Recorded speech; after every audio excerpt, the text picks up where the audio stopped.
Allons, avant d'entamer le dimensionnement d'échangeur à proprement dit, passer par la présentation de manière de distinguer ou bien de sélectionner les échangeurs. Comment faire pour pouvoir aller vers cet échangeur au lieu de cet échangeur? Donc d'abord, commençons par parler un peu de ce qui nous attend, ce qui va arriver quand je vais entamer la méthode de Kern, que, comme je l'ai dit, hein, je l'aborderai de manière très simple. Je ne m'intéresserai pas au côté technologique, tel que par exemple le degré d'ouverture des fenêtres, des chicanes, l'espacement entre elles, tout ça je ne le ferai pas. Je parlerai uniquement de la surface d'échange côté calante, comment est-ce qu'on fait pour l'évaluer, pour la calculer, comment est-ce qu'on fait pour avoir le coefficient de transfert par convection côté tube et côté calante pour pouvoir accéder au coefficient global transfert thermique et de l'échange proprement dit, c'est-à-dire la surface d'échange. Donc en fait, il existe deux grandes directions.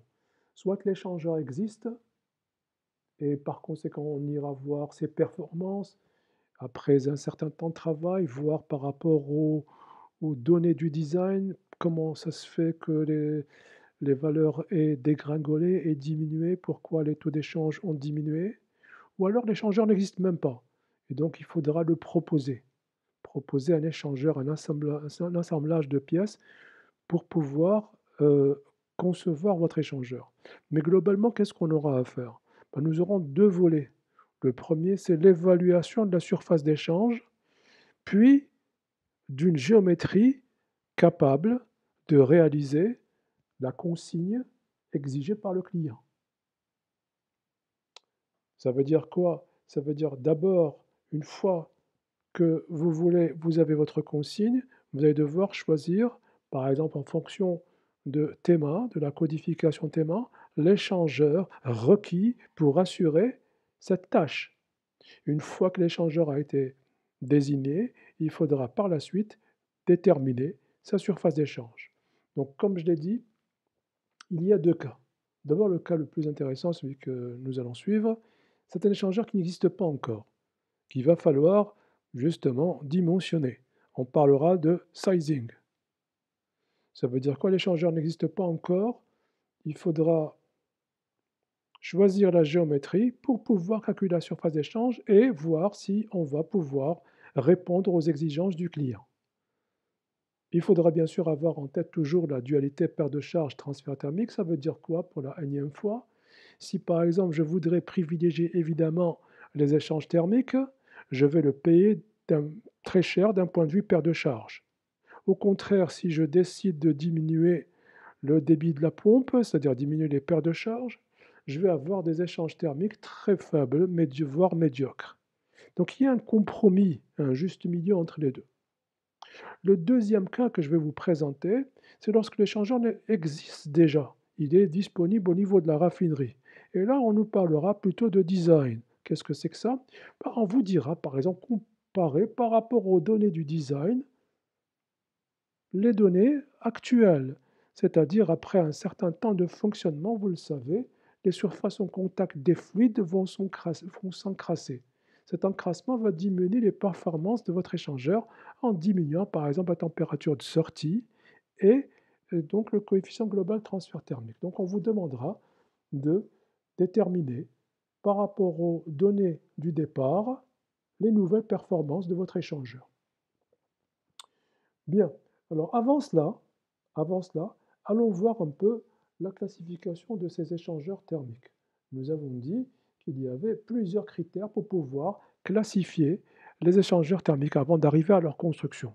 Il me faut d'abord, par exemple, veiller à ce que, qu'est-ce que j'ai envie de faire? Est-ce que j'ai envie de faire un chauffage ou un refroidissement ou bien un changement de phase qui consistera à condenser ou à vaporiser une charge? Mais avant cela, j'ai oublié, d'abord, je vais encore représenter le code théma. Je vous rappelle simplement que c'est une association de, d'ingénieurs, on va dire, ou bien de fabricants d'échangeurs tubulaires qui a décidé, pour parler le même langage, d'unifier les terminologies. Donc c'est ce qu'on appellera la codification théma qui s'appuie sur la norme ASME. Mais à part cela, il y a évidemment une seconde codification. Cette codification est évidemment française, elle s'appelle la SNCT. Elle regroupe les chaudronniers et les tauliers français qui se sont comme théma associés pour pouvoir codifier leurs échangeurs. Elle se base sur la norme AFNOR quant à elle, mais vous le savez, c'est la norme théma qui fait office de normes répandues donc, partout où vous allez, c'est la norme théma qui est utilisée. Alors, pour ce qui nous concerne, nous avons une entreprise, la ENCC, qui fabrique en Algérie, à Oran, des échangeurs thermiques. Elle se base évidemment sur le code théma, mais quand j'ai essayé encore de voir un peu plus loin ce qu'elle devient, ce qu'elle est, j'ai pas trouvé grand-chose. C'est comme si elle avait cessé de fonctionner ou alors elle a pris un nouveau nom. Je n'arrive pas à trouver ses coordonnées pour pouvoir vous les communiquer. Donc voilà en gros un peu théma, SNCT et le NCC, l'entreprise algérienne qui construit des échangeurs type tubulaire. Alors, comme je l'ai dit, pour pouvoir sélectionner un échangeur, on a plusieurs critères sur lesquels on pourrait se baser. Ils sont très nombreux, mais globalement, il s'agira par exemple de critères ou de conditions de design. Est-ce qu'il va y avoir ou pas de dilatation? Est-ce que les pressions de service sont élevées ou pas? Qu'est-ce que je vais réaliser? Un refroidissement, un chauffage ou un changement de phase? Les fluides en présence sont-ils toxiques, corrosifs, encrassants? Est-ce qu'ils subissent des changements de phase ou quelles sont les paires de charge admissibles à ne pas dépasser, etc. Est-ce que je veux que mon échangeur soit vertical ou horizontal? Le nombre de tubes de passe, et tout ça, le nettoyage, l'emplacement des tubulures, tout ça constitue des critères sur lesquels je pourrais me baser pour déterminer, pour choisir mon échangeur. Alors dans ce qui va venir après, je vais me baser sur uniquement, pour pouvoir présenter quelques configurations classiques, uniquement sur le critère euh, fluide encrassant ou propre, c'est tout. Alors je vous présente ici quelques échangeurs classiques qui sont disponibles, les plus répandus, les voici. On a déjà vu quelques-uns d'entre eux. Globalement, à part ce que je vous ai dit, il y a aussi et très souvent tout ce qui est en relation avec l'encrassement. Est-ce que c'est facile de démonter, de nettoyer le faisceau, aussi bien de l'intérieur qu'à l'extérieur? Est-ce que mon faisceau subit de la dilatation et des vibrations pour pouvoir le prémunir par, on l'a vu, des déflecteurs? L'encombrement, est-ce qu'il est facile d'extraire mon faisceau de mon échangeur? Est-ce que les joints vont tenir si je devais monter en pression et il n'y aura pas de fuite qui pourrait être occasionnée par ces montées de pression? Et évidemment, le premier critère le plus important, le coût de fabrication. Est-ce que ça va me coûter cher? Alors, je vais maintenant, comme je vous l'ai promis, présenter quelques configurations qui sont classiques, très répandues, en se basant sur ce que l'on avait dit dans la séance précédente, à savoir que les configurations omniprésentes, pour ce qui concerne les échangeurs à plaque tubulaire fixe, eh bien, ces derniers se basent très souvent sur les boîtes arrière L et M. Pour ce qui est de l'échangeur à tube en U, évidemment, c'est le tube en U qui règne en maître. Sinon, pour le cas des têtes flottantes, c'est la tête flottante type S qui fait office de référence. Maintenant, je vais vous présenter un tableau dans lequel je vais classifier ces trois cas. Je vais les présenter, la plaque tubulaire fixe, les échangeurs à plaque au pluriel tubulaire fixe, à tube en U et on va voir quelques-uns d'entre eux. Donc je vais commencer par l'échangeur à plaque tubulaire fixe, le AEM, A pour dire que la boîte avant est, euh, comporte un couvercle plat, démontable, la calandre E qui me permet de réaliser une passe côté calandre, et M pour dire que c'est l'opposé de la B, donc elle est bombée comme ceci. Et donc c'est l'échangeur AEM, vous le voyez, on l'a déjà dit, c'est en fait la boîte arrière qui distingue l'échangeur, la classe d'échangeur. C'est-à-dire il faut juste voir ça pour savoir de quel type d'échangeur il s'agit. Là, en l'occurrence, il s'agit d'un échangeur AEM. Par conséquent, il s'agira d'un échangeur à plaque tubulaire fixe. Que veut dire fixe? Très simple.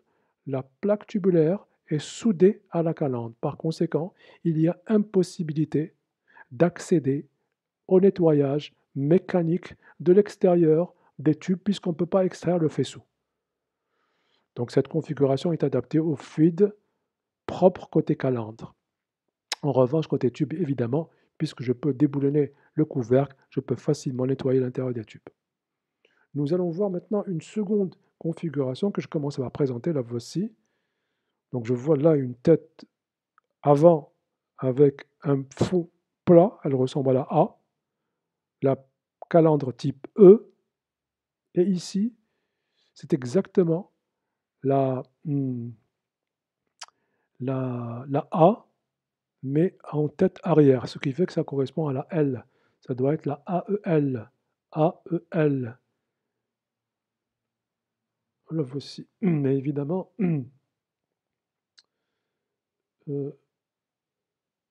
j'aurais pu mettre ici un couvercle pour pouvoir accéder au tube. AEL, voilà, c'est bien cela. J'ai respecté autant que possible le contre-courant, sauf si je me suis trompé, mais j'ai essayé de respecter le contre-courant. Évidemment, je ne le montre pas, mais ici, il y a une cloison de séparation de passes pour réaliser 2 passes côté tube, puisqu'il n'y a pas de tubulure. Ici, hein, il n'y a pas de tubulure sur la boîte arrière. En revanche, ici, il s'agira d'une seule passe côté tube et une seule passe, évidemment, côté calandre. J'arrive maintenant à une disposition verticale. Je vois la boîte avant, elle est bombée, ça doit être la B. Calandre où les 2 tubulures sont placées de part et d'autre de la calandre, ça veut dire que c'est une calandre type E. Et enfin, la boîte arrière, elle ressemble goutte à goutte à la boîte avant, ce qui veut dire que c'est la BEM. BEM disposée verticalement. Voici le sens de circulation. C'est bien l'échangeur BEM. Maintenant, on va voir un dernier échangeur que voici. Alors, c'est toujours BEA. Cette fois-ci, c'est le BEA. BEA. Puisque ici, la boîte, elle n'est pas bombée. Et donc, il s'agira de la boîte A. BEA. Vérifions. Pardon. La boîte avant, c'est celle-ci, j'ai oublié. Hein. Le fluide entre par ici. Donc, c'est la A. Voici la A. AEM. AEM. Tout à l'heure, l'entrée était ici par la tubulure supérieure. Là, ce n'est plus le cas. Je suis entré par le bas. Donc, pour savoir où est-ce qu'est la boîte avant, il faut voir par où entre le fluide. Là où entre le fluide, c'est la boîte avant. Alors, je continue maintenant. On va aller voir les tubes en U. Donc, dans la deuxième colonne, il n'y aura que des échangeurs avec une boîte arrière type U. Donc, voici une B. Alors, B. Ici, les 2 tubulures sur la calandre sont placées de part et d'autre. Donc, c'est la E, BEU. C'est la BEU. Je mets les sens de circulation. Évidemment, la boîte avant comportait 2 tubulures, donc il y a la cloison de séparation des passes qui est là. C'est le BEU. Et ici, alors c'est quoi ça? Toujours B. Je vois la non. Ici, la calandre comporte 3 tubulures. C'est la J. Donc ici, il s'agira de la B, J, U. B, J, U. Alors ici, c'est la B, E, U. Et ici, B, J, U. BEU, PJU. C'est bien cela. Nous allons maintenant voir un troisième type d'échangeur à tube en U, que voici. C'est toujours la B. Et ici, une nouvelle calandre qu'on va découvrir, avec 4 tubulures, donc ça ne peut être que la H. C'est la B, H, U. Voilà. Et enfin, on va voir une dernière configuration classique qu'on va reconnaître en fonction de la calandre. La voici, combien ça comporte de tubulures? 2 tubulures centrées au centre. C'est la G. B, G, U.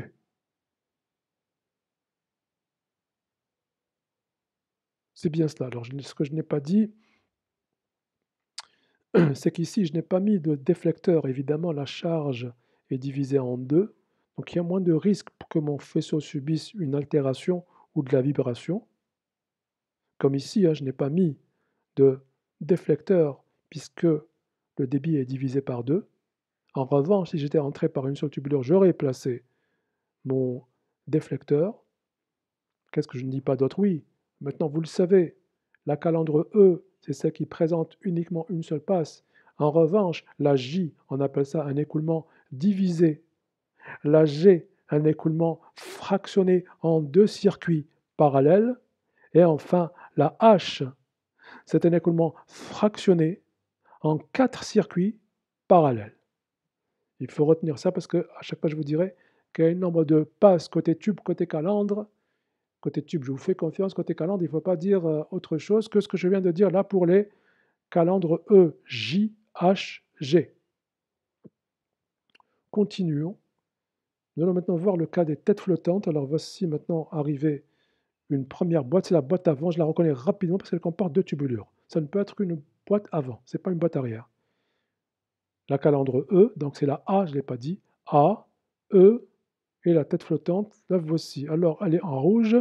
Et vous, si vous remarquez, son diamètre, le diamètre du capot, il est supérieur au diamètre de la calandre. Donc ici, il doit y avoir la tête flottante qui peut coulisser librement dans ce capot de diamètre supérieur à celui de la calandre. Par conséquent, c'est une AES. AES. Continuons. Voici toujours la boîte A. J. AJ. Trois tubulures. AJ. Et toujours le capot de diamètre supérieur à celui de la calandre. Donc c'est la AJS. Voici les circulations. C'est bien AJS. Voilà. Donc nous avons ici présenté quelques configurations qui sont, et ce n'est pas les seules, hein, j'aurais pu rajouter tout ce qui était Cuttle, la BKU ou bien même la BKS, mais bon, ce n'est pas la peine de les présenter, elles sont classiques, mais pas pour l'instant parce qu'elles vont arriver lorsque j'étudierai le rebouilleur, vous verrez ça en temps voulu. Alors oui, comme c'est des tubes en U, je vous avais dit qu'il y avait une norme pour présenter les schémas. Je vous les avais montrés, ça fait quelque temps. Je vais rapidement repartir à cette...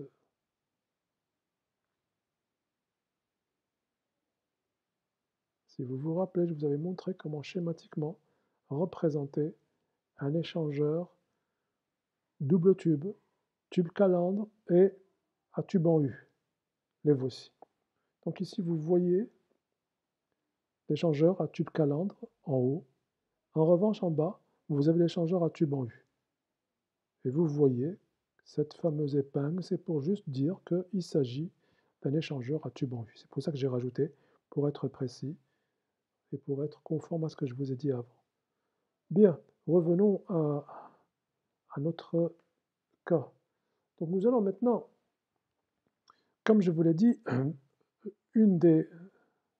Attendez, comme j'ai dit ici, nous devons impérativement trouver la géométrie capable de réaliser le service commandé par le client. Donc cette géométrie, comment je vais faire pour pouvoir aller vers cet échangeur en fonction de la qualification théma ou bien cet échangeur? Comment choisir? La tête flottante, le tube en U ou les plaques tubulaires fixes? Alors, je vais vous présenter dans ce qui va venir une méthodologie pour pouvoir justement choisir l'échangeur à proprement dit. Mais pour cela, je vais devoir sélectionner uniquement un seul critère. Quel est-il? Eh bien, l'état des fluides. Sont-ils propres ou encrassants? Sont-ils propres ou encrassants? C'est le critère sur lequel je vais me baser pour présenter ce qui va arriver. Mais pour pouvoir maintenant dire le fluide est-il propre ou encrassant, mais comment savoir si le fluide est propre? Comment savoir si le kérosène est propre ou pas propre? Je dois avoir un critère sur lequel je vais me baser pour pouvoir déterminer si mon fluide est propre ou pas. Eh bien, il existe un critère sur lequel je vais me baser, justement, qu'on a vu l'année dernière, à l'occasion du cours, le premier cours de transfert thermique que vous avez eu, PC1. c'était un cours global où je présentais la conduction, la convection et le rayonnement, puis nous sommes allés vers le dimensionnement de l'échangeur à double tube, l'échangeur coaxial. Et à l'occasion de cela, j'avais présenté l'encrassement. Et j'avais présenté deux choses en fait, le facteur d'encrassement et le coefficient d'encrassement qui était très différent de l'autre. Alors la différence, elle est dans les unités, ça par rapport à une surface ou pas. Le facteur d'encrassement, c'est des mètres carrés Kelvin par watt. En revanche, euh, le, le, le coefficient d'encrassement, c'est des watts par, pardon, c'est des Kelvin par watt. Oui, Kelvin par watt. Kelvin par watt. Donc pour pouvoir distinguer les fluides entre eux, c'est-à-dire d'un point de vue encrassement, il y a juste à déterminer le fluide est-il propre ou pas. Eh bien, dès que le facteur d'encrassement il ne dépasse pas 2,10-4 mètres carrés par Kelvin watt, donc c'est un facteur d'encrassement. S'il n'y avait pas eu mètre carré, ça aurait été Kelvin par watt, on aurait parlé de coefficient d'encrassement.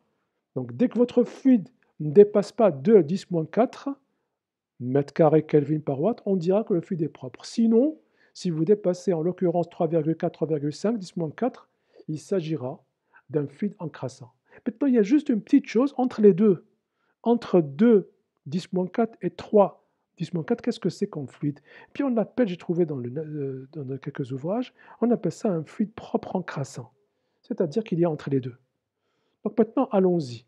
Nous allons, comme je l'ai dit, se concentrer uniquement sur le caractère encrassant des fluides pour pouvoir dire quel échangeur je vais choisir.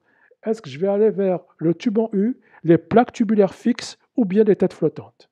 Alors, commençons. Donc, je vais globalement vous présenter 4 cas en fonction des combinaisons. En fait, il y a 4 combinaisons. Soit les fluides, les deux côté tube et côté calandre sont propres, soit les deux fluides côté tube et côté calandre ils sont encrassants, soit l'un des deux est encrassant et l'autre propre. Donc voici les 4 cas. Je vais mettre les extrêmes dans le cas 1 et le cas 4, c'est-à-dire le cas 1, c'est lorsque le côté tube et côté calandre, les deux fluides sont propres. Côté 4, le cas 4, côté tube et côté calandre, les deux fluides sont encrassants. Et entre les deux, vous avez pour le cas 2, côté tube qui est propre, côté 3, côté tube qui est encrassant. Alors commençons. Bien, qu'est-ce que je sais? Je sais que pour aller vers le tube en U, par exemple, pour aller vers le tube en U, il faut impérativement que le fluide qui circule à l'intérieur des tubes soit propre. Il faut que le tube soit propre. Autrement, ce n'est pas possible. Nous avons dit la partie cintrée, la partie qui présente le coude, est très difficile d'accès, même s'il y a beaucoup d'efforts qui ont été faits pour pouvoir y accéder à l'aide de brosses rotatives placées sur des tiges pour pouvoir justement atteindre l'intérieur des coudes.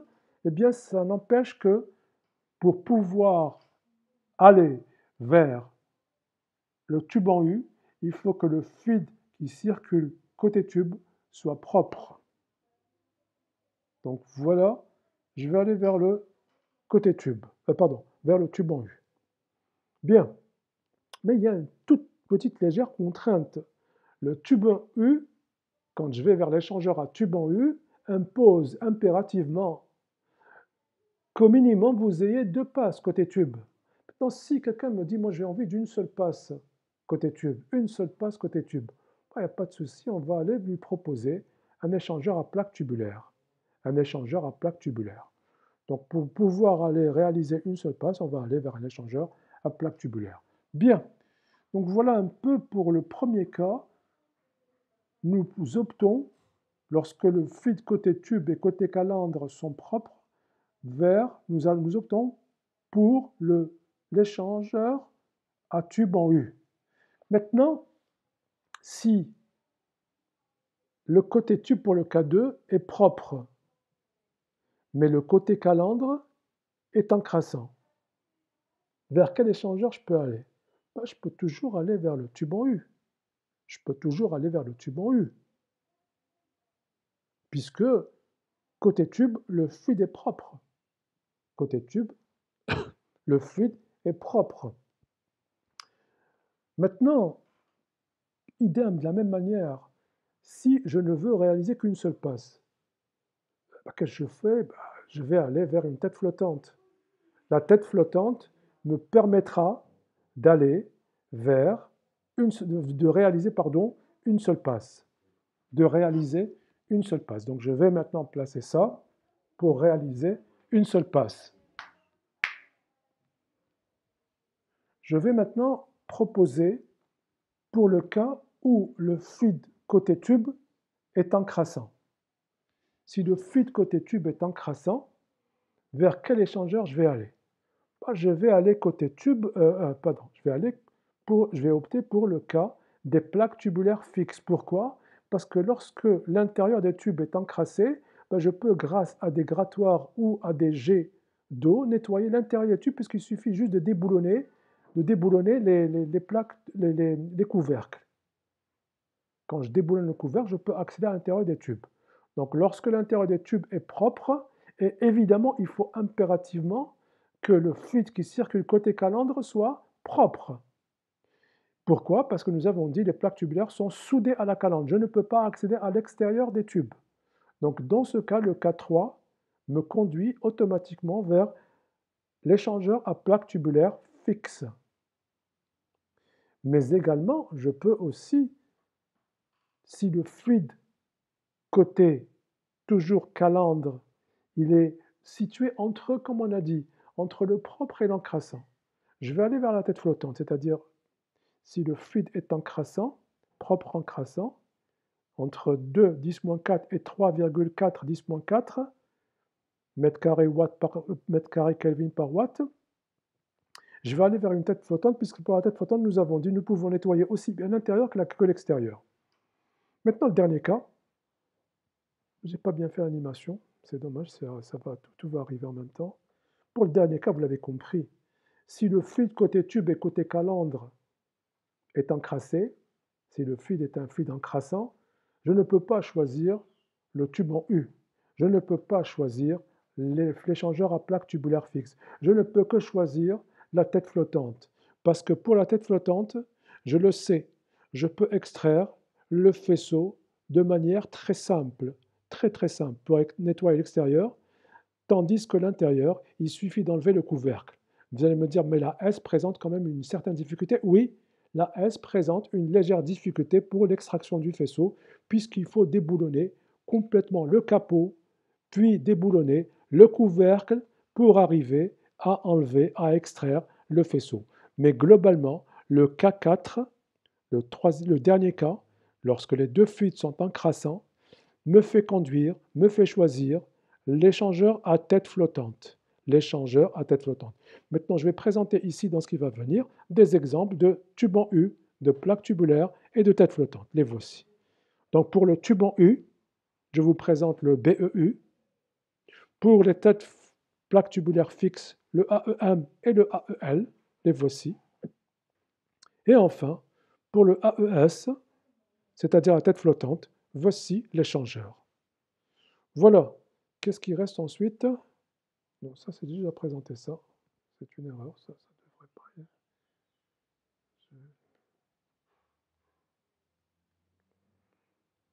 Donc la séance prochaine sera réservée au dimensionnement. Je présenterai, comme je l'ai dit, la méthode de Kern pour pouvoir dimensionner l'échangeur. Je vous parlerai de cette fameuse dualité perte de charge et transfert thermique pour pouvoir un peu réaliser ce dimensionnement qui fera l'objet de la 12e séance, je pense. Voilà, prenez soin de vous et à très bientôt, j'espère. Bon courage. Adressez-moi, s'il vous plaît, vos commentaires si ce n'est pas aussi clair que ça devrait l'être. Au revoir.